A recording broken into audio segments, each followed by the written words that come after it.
오늘은 아모스 2장 말씀입니다. 오늘도 주시는 말씀의 은혜가 우리 안에 넘치기를 원합니다. 이제 투르키에는 아침 저녁으로 가을바람이 붑니다. 날씨의 변화를 보면서 하나님의 은혜를 깊이 깨닫습니다. 오늘 2장 말씀은 어제 1장 말씀에 이어서 이 모압의 죄와 유다의 죄와 이스라엘의 죄를 통하여서 우리의 죄, 나의 죄를 들춰내주는 말씀입니다.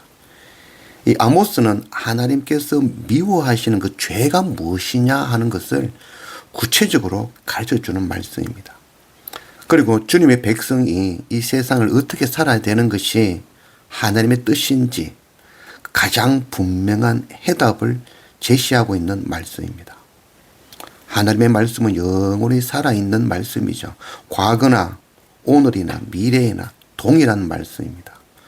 그래서 이 아모스의 말씀은 오늘 지금 우리에게 주시는 말씀인 것이죠. 1절 여호와께서 이와 같이 말씀하시되 모압의 서너 가지 죄로 말미암아 내가 그 벌을 돌이키지 아니하리니 이는 그가 에돔 왕의 뼈를 불살라 죄를 만들었습니다. 1장에서는 다메섹과 블레셋, 두로와 에돔, 암몬의 죄에 대해서 말씀하셨고 이어서 모압의 죄를 말씀하고 있습니다. 서너 가지 죄라는 말은 이 숫자로 서너 가지란 말이 아니라 반복되어지는 죄, 돌이키지 아니하는 죄에 대해서 말씀하시는 것입니다. 이 모압은 롯의 큰딸이죠.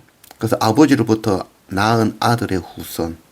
이 모압은 금오스를 섬기죠. 그 금오스 우상 앞에 장자를 바치는 인신공양 제사를 지내는 그 족속이 바로 모압 족속이죠. 그리고 에돔 왕의 뼈를 불살라 죄로 만들었다라고 이야기하죠. 철저한 복수극을 펼쳤다는 것이죠. 우상을 섬기고 또 내가 심판하고 내가 정죄하고 복수를 행하는 것, 바로 하나님의 자리에 서는 죄인 것입니다. 스스로 판단하고 정죄하며 복수하는 마음을 품은 오늘날의 모습인 것이죠. 4절 여호와께서 이와 같이 말씀하시되 유다의 서너 가지 죄로 말미암아 내가 그 벌을 돌이키지 아니하리니 이는 그들이 여호와의 율법을 멸시하며 그 율례를 지키지 아니하고 그의 조상들이 따라갔던 거짓 것에 미혹되었습니다. 유다의 죄도 분명하게 말씀하고 있죠. 유다는 하나님께서 먼저 택한 족속이죠. 그들에게 하나님의 말씀을 주고 이 이스라엘 백성들을 통하여서 열방에 하나님의 어떠하심을 전하고자 먼저 택한 족속이죠. 그런 유다가 오히려 하나님의 말씀을, 율례를 지키지 않고 이 진리의 말씀을 가르치고 전해야 되는데 오히려 세상의 거짓에 미혹되었다는 것이죠. 이게 정말 큰 죄인 것이죠. 오늘날 예수를 믿는다 하면서 성도들이 형제와 이웃과 열방을 미워하고 오히려 압제하고 그리고 정말 말씀에 순종하지 않고 사랑하고 섬기지 않고 진리의 복음을 전해야 되지만 오히려 세상의 가치관에 속아서 세상 끝으로 살아가는 이것이 바로 오늘날의 죄인 것입니다. 특별히 오늘 이 말씀에 거짓 것에 미혹되었던 죄, 속는 것도 죄라는 것이죠. 에스겔 14장 9절 만일 선지자가 유혹을 받고 말을 하면 나 여호와가 그 선지자를 유혹을 받게 하였으므니와 내가 손을 펴서 내 백성 이스라엘 가운데에서 그를 멸할 것이라. 선지자의 죄악과 그에게 묻는 자의 죄악이 같은즉 각각 자기의 죄악을 담당하리라. 거짓 선지자들은 하나님께서 반드시 멸할 것이다. 그러나 그 거짓 선지자에게 속는 자, 그에게 묻는 자도 동일하게 심판을 피할 수 없을 것이다 말씀하는 것이죠. 속는 자나 속이는 자나 동일하게 죄다는 것이죠. 마지막 그날에 아이고 나는 몰랐다, 나는 속았지, 나는 속았어 라는 변명 핑계가 통하지 않는다는 것이죠. 속는 자나 속이는 자나 속는 자나 각기 자기 죄악을 담당해야 되는 것, 이 말씀 우리가 놓치지 않기를 원합니다. 이단에 빠진다는 것은 참 하나님이 없다는 거죠. 참 하나님을 알지 못한다는 것이죠. 그것이 곧 죄가 되어지는 것이죠. 속고 미혹되는 것, 죄라는 것 우리가 놓치면 안 됩니다. 오늘날 급속도로 성장하고 많은 지식들이 빛과 같은 속도로 막 이동하고 나누어지고 하지만 그 가운데에 참 진리의 말씀, 참 복음은 찾기 어려운 그런 시대가 되었습니다. 6절 여호와께서 이와 같이 말씀하시되 이스라엘의 서너 가지 죄로 말미암아 내가 그 벌을 돌이키지 아니하리니 이는 그들이 은을 받고 의인을 팔며 신 한 클레를 받고 가난한 자를 팔며. 이제 이스라엘의 죄에 대해서 말씀하십니다. 은을 받고 의인을 판다는 것이죠. 돈이면 공의도 정의도 아무 소용없이 땅에 팽개쳐버리는 그런 시대.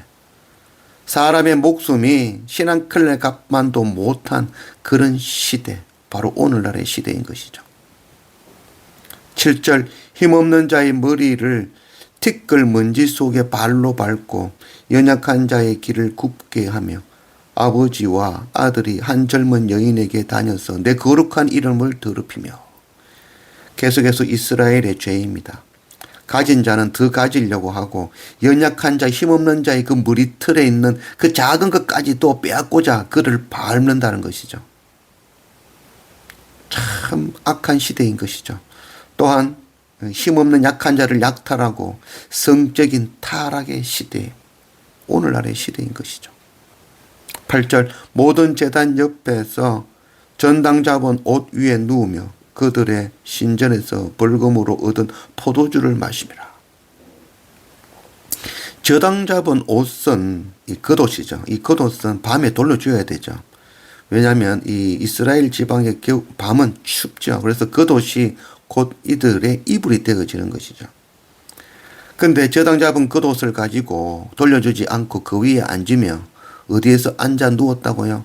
제단 옆에서. 그 옷 돌려주지 않고 오히려 그 옷 가지고 하나님 앞에 예배하러 나왔다는 거죠. 참 참담한 일이죠. 그리고 교회가 고리대금업을 하였다는 거죠. 고리대금하고 빌려주었는데 벌금으로. 그러니까 돈을 갚지 못하자 그것으로 대신하여서 수확한 포도를 빼앗고 그것을 포도주로 만들어 취하였다는 것이죠. 그 취하여 있는 곳이 바로 신전이라는 것이죠. 참 참담한 일이 아닐 수 없는 거죠. 이스라엘만의 죄가 아니라 오늘날 지금 세계 곳곳에서 일어나는 일들, 바로 우리의 완악한 죄입니다. 16절 용사 가운데 그 마음이 굳센 자도 그날에는 벌거벗고 도망하리라. 여호와의 말씀이라. 이런 죄를 지은 자들 아무리 강한 용사라도 세계 최고의 부자라 하더라도 마지막 그날 하나님의 심판은 피할 수 없습니다. 죄는 하나님이 없는 것입니다. 우리가 뭐 심판 이렇게 이야기하면 하나님이 참다가 요놈들 하고 하나님께서 막 인내심의 끝에 사람들에게 내리는 벌이 심판이라고 여기지만 결코 그렇지 않습니다. 심판은 하나님이 없는 것이 심판입니다. 우리 안에 하나님을 인정하지 않고 세상을 더 사랑하며 세상이 가득하여서 하나님을 떠난 것, 그것이 바로 심판입니다. 마지막 그날에 하나님이 없는 것들은 결코 심판을 피할 수 없을 것입니다. 고린도전서 15장 31절 형제들아 내가 그리스도 예수 우리 주 안에서 가진 바 너희에 대한 나의 자랑을 두고 단언하노니 나는 날마다 죽노라. 우리가 할 수 있는 일이 무엇일까요? 우리가 하는 일은 날마다 죽는 일이죠. 하나님 앞에서 나의 죄로 인하여 마음을 찢고 하나님 앞으로, 말씀 앞으로, 십자가 앞으로 나아가 날마다 엎드리는 것이죠. 그리고 하나님께서는 우리를 왕같은 제사장으로 부르셨죠.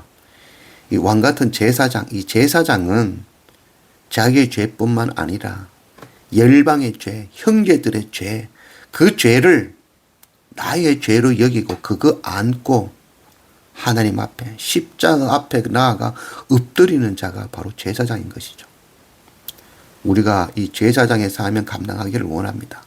나의 죄와 함께 세상의 죄, 열방의 죄를 안고 하나님 앞에 날마다 나아가 엎드릴 줄 아는 그런 우리가 되기를 원합니다. 날마다 주님의 십자가 보혈의 은혜를 구하며 하나님의 크신 사랑, 성령의 도우심을 구하며 예배 앞에 십자가 앞에 엎드리는 그런 우리 모두가 되기를 원합니다. 사도 요한이 살았던 그 사랑의 삶을 기억하는 거죠. 그것도 너무너무 감격이 되어지죠.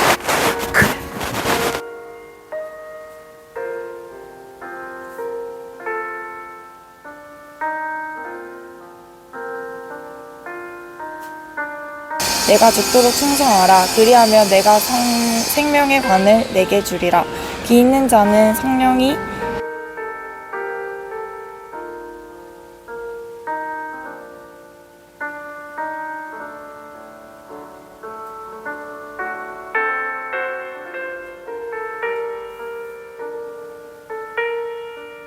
이들은 재단과 함께 나누는 것을 너희가 알지 못하느냐. 이와 같이 주께서도 복음 전하는 자들이 복음으로 말미암아 살리라 명하셨느니라.